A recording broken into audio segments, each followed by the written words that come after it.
So what does this derivative thing mean? So let's have a look. We had been talking about the curve y is equal to x squared minus 6. So if the gradient of the curve is given by that function, the derivative function, 2x, so f dash x, 2x. And so what does that mean? So x squared minus 6, there's our function there. So if we look at x is equal to minus 3, where x is equal to minus 3, then what's happening here? Well, we know that we can get a y value, but the gradient value would be given to us by 2x. So the gradient of the curve, so what the gradient of the curve is looking like at x is equal to minus 3 would be minus 6. So, which makes sense because you look at the curve's falling, so it's got a negative gradient, and it's reasonably steep, so it would be negative 6. At the point where x is equal to 0, so there's x is equal to 0, there's the point where x is equal to 0. What's our gradient doing there? So if we sub that in, we get 2 lots of 0 gives us 0, which means it's turning there. So that tangent would be horizontal to the x on that function there, parallel to the x-axis. So it'd be a horizontal, have a gradient of 0.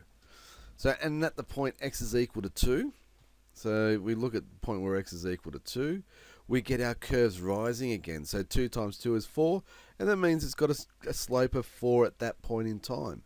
As the x values get larger, the curve starts to get steeper, and we'll get a larger gradient. So that makes sense. That's what the gradient function is looking like.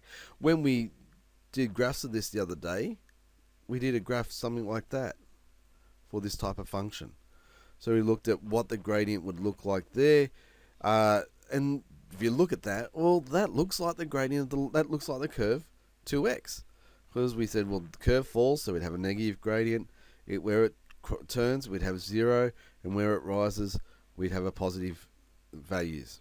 That's what it looks like. So that's where we can match up there. Now, as we said before, and you saw, first principles, not the easiest method of finding the gradient. It's pretty ugly, to be truthful. What we want to do is come up with a better way, and we do, fortunately. So if we've got a function here, y is equal to x to the power of n. So x is our variable, and it's to the power of any number n. So n could be any number. So it could be positive, could be negative, could be a fraction, and you'll see all those. The derivative there, y dash, there's another way to write our derivative notation. The derivative here would be to have the n and put it in front of x, so we multiply x by n, and then subtract 1 from the power. So it might be easier to remember it in terms of the words. So we multiply the power by the power and take 1 away from the power. So that's what we do. So that's what we're going to apply all the time rather than first principles. So if you saw from our example before, we had the x squared. So we have the x, we bring our power down, so it becomes 2, and we have 2, and we subtract 1 from the power, and that would become 2x to the power of 1. Now, what happened to the minus 6? So it's gone. So what we can do here, if we have a look, if we treat minus 6 as minus 6x to the power of 0. So what do? We bring the power down, because x to the power of 0 is 1.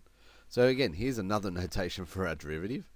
So the derivative of minus 6x to the power of 0, we bring our power down, so 0 times the minus 6, and we subtract 1 from the power, which really doesn't matter what we're doing here, because once we multiply it by 0, we get 0 there. So we get the derivative of our constant being 0 there. So that's why we just get the 2x.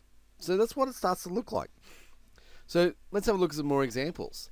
If we've got x cubed, what do? We bring our power down and subtract 1 from the power. So the 3 comes down, multiplies by everything, and 3 minus 1 gives us 2.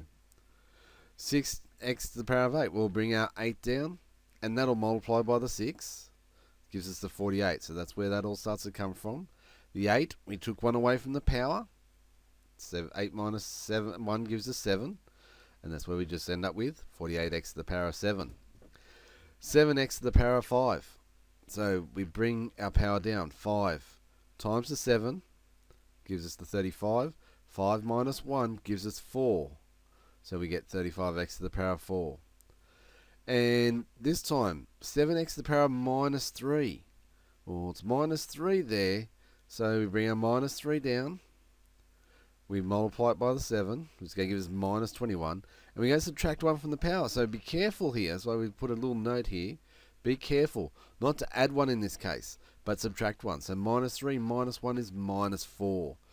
It's a really common error to get minus 2 there because people just take the number and put it down by 1. But actually it's subtracting 1, which gives us the minus 4. And we get minus 24 x to the power of minus 4. And if you want to write it like this, minus 21 on x to the power of 4, you can do that too. Like, it's just a little bit fancier. We'd be quite happy to see either of those ways written as our derivative.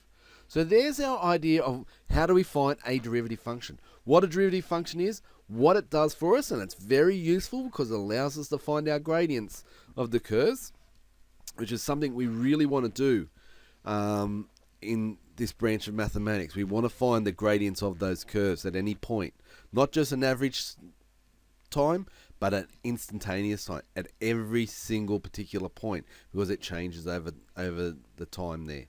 And also our first formula to be able to find the derivative, bringing our power down, subtracting 1 from the power, and all the things we've got to do to take care of doing the multiplication and our negatives and subtracting 1 from our negatives. So in the next video we're going to see some more examples of this and be able to do almost any polynomial function and be able to find our derivatives of those.